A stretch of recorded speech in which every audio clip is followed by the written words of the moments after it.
বলে হে আমার ভক্তগণ, তোমরা এসো ভাই, আমরা সবাই মিলে সুরধনী গঙ্গার কূলে আমরা একটি নতুন খেলা খেলিব, যে খেলা কোনো যুগে হয় নাই, যে খেলা জগৎজীব কোনো যুগেও খেলে নাই।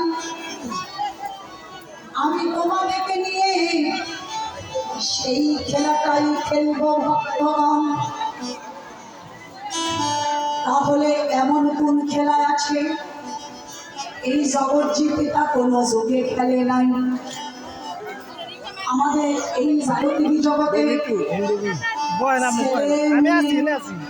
সবাই খেলে, কেউ খেলে লুকোচুরি, কেউ খেলে বউছি, কেউ খেলে ঘোড়াগুলো, কেউ খেলে হাডুডু, কেউ খেলে ক্রিকেট, আবার কেউ খেলে ফুটবল। অনেক খেলা তো জগতে আছে। এতগুলো খেলার মধ্য